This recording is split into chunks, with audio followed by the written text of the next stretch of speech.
जय श्रीराम मित्रांनो, मागच्या भागामध्ये आपण पाहिलंय की रामाला वनवास का झाला. प्रत्यक्षात मंथरा आणि कैकेयी या दोघींची काही चुकी नव्हती. कर्म, फळ, वैदिक गणना आणि अशा भरपूर गोष्टी त्याच्या मागे होत्या.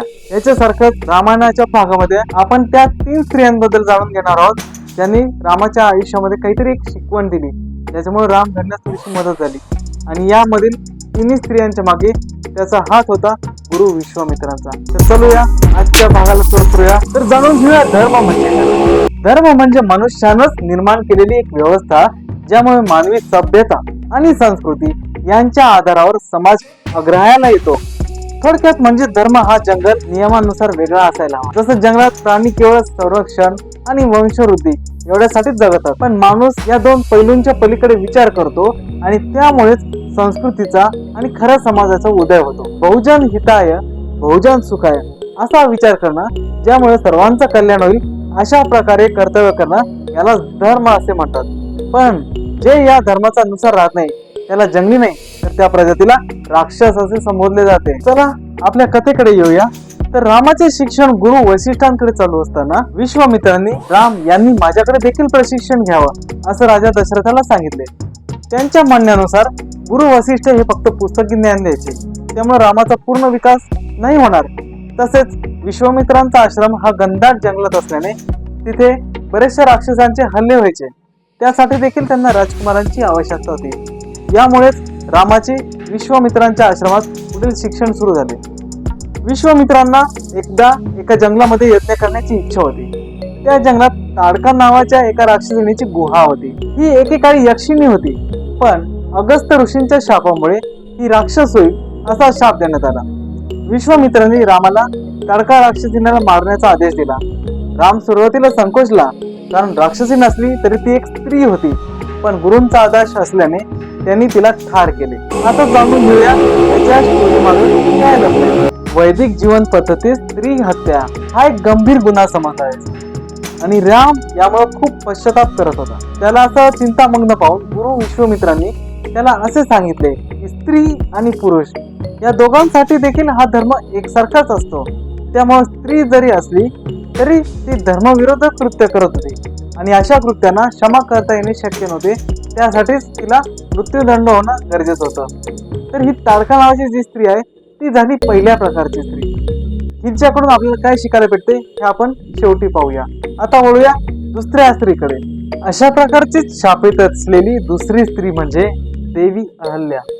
अहल्या ही गौतम ऋषींची पत्नी होती, पण ती जेव्हा इंद्राच्या बहुपाशात गौतम ऋषींना दिसली त्यावेळेस रागाच्या भरात तिचं शिळेत रूपांतर व्हावं म्हणजे दगडात रूपांतर व्हावं असा शाप त्यांनी दिला. पण दगड असलेल्या या स्त्रीवर ज्यावेळेस रामाने चरण स्पर्श केला त्यावेळेस परत तिचे देह स्वरूपात रूपांतर झाले. असं का झालं असेल बाबा? कारण इंद्राप्रमाणे कोणताही विचार रामाच्या मनात नव्हता. रामाने अहल्येला तिच्या अपकृत्यांबद्दल क्षमा केली आणि मानवी दुबळेपणाला समजून देखील घेतले. विश्वामित्रांनी रामाला ताडका आणि अहल्या या 2 स्त्रियांमध्ये तर्क मांडायला सांगितले. त्यावेळी दोघींच्या वागण्यात एका स्त्रीला विशिष्ट परिस्थितीत मृत्यूदंड देणे हे योग्यच होते आणि दुसऱ्या परिस्थितीत काय, दुसऱ्या विशिष्ट परिस्थितीत एका स्त्रीला सहानुभूती दाखवणे म्हणजे देवी अहल्याला सहानुभूती दाखवणे हे देखील आवश्यक होते. आणि याच तर्कावरून विश्वामित्रांनी रामाला आता तो गृहस्थी बनण्यास सिद्ध झाला आहे असं सांगितले आणि तिचा स्वयंवर आणि त्याचं लग्न सीतेसोबत लावण्यात आला. सीतेमध्ये ताकद आहे, जी स्त्री आहे ती एक वेगळी स्त्री आहे. तर ह्या 3 स्त्रिया म्हणजे अहल्या, ताडका आणि सीता सध्याच्या आयुष्यात आपल्याला काय अनुभव देतात हे आपण आता जाणून घेऊया. म्हणजे वैज्ञानिक दृष्टिकोनातून या काय जाणू इच्छितात, काय संदेश देऊ इच्छितात, रामायणाच्या थ्रू आपण हे जाणून घेऊया. ही सीता म्हणजेच रामायणातली तिसरी स्त्री. तर आपण पहिले 3 स्त्रिया कोणकोणत्या होत्या. पहिली होती ताडका, जिला मृत्यूदंड देण्यात आला. दुसरी होती अहल्या, जिला शिळेत होतं पण तिला देहरूप परत भेटला.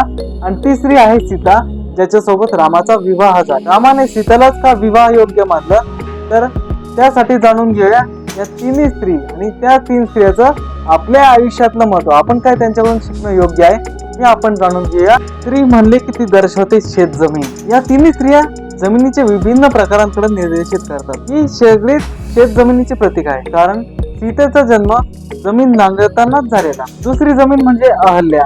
अ म्हणजे नाही आणि हल म्हणजे नांगर. थोडक्यात जी जमीन नांगरण्यायोग्य नाही अशी अहल्या. आणि ताडका म्हणजे जणू रानटी जंगली जमीन. अशा जमिनीत कोणत्याही प्रकारचं पीक वाढण्याची शक्यता कधीच नसते. सीता, अहल्या आणि ताडका या अनुक्रमे सुपीक, पडीक आणि रानटी अशा प्रतिमा डोळ्यांसमोर उभ्या करतात. ज्या जमिनीला तिचा मालक पूर्णपणे सांभाळतो, तिचं संवर्धन करतो, अशी जमीन सुपीक करतो म्हणजेच सीता. तिचं संगोपन तिच्या वडिलांनी प्रेमपूर्वक आणि संस्कारापूर्ण केलंय. या उलट अहल्याच्या पतीने तिला श्राप दिला, म्हणजेच तिला अर्ध्यावर सोडून गेला, तेव्हा ती पडीक झाली. आणि तिसरी म्हणजे रानटी जमीन, अर्थातच ताडका. ज्या जमिनीवर कोणाचाच अधिकार नव्हता, म्हणजे तिच्यावर कोणाचेच संस्कार झाले नाही आणि त्यामुळे ती शेवटी नापीक आणि रानटी बनली.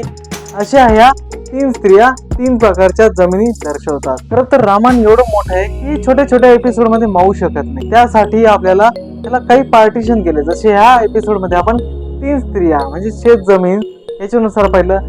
याच्या आधीच्या एपिसोड मध्ये आपण नियती कर्म याच्यानुसार पाहिलं आणि सगळ्यात आधी एक आयडियल परिवार कसा असावा हे देखील पाहिलंय. तर पुढचा एपिसोड जो येणार आहे रामायणाचा, त्याच्यामध्ये रहस्यामध्ये आपण जाणून घेणार आहोत एक नवरा, बायको, दीर हे जर एकत्र असतील आणि हे पण जंगलामध्ये जंगल कायद्यानुसार येऊ शकत असतील तर त्यांना कोणते बंधने येऊ शकतात. त्यासाठी आमचं चॅनल सबस्क्राईब करा, लाईक करा आणि इतरांसोबत शेअर करा. आणि मित्रांनो नक्कीच कमेंट करा. जर काही तुमच्या कमेंट्स पाहून आम्हाला खरंच खूप आनंद होतो. आपला प्राचीन इतिहास खूपच छान आहे, याच्यातून शिकण्यासारखं बऱ्याच गोष्टी आहेत. तर प्लीज फॉलो करा. मी आपला निरोप देतो, इथंच थांबतो. जय श्रीराम.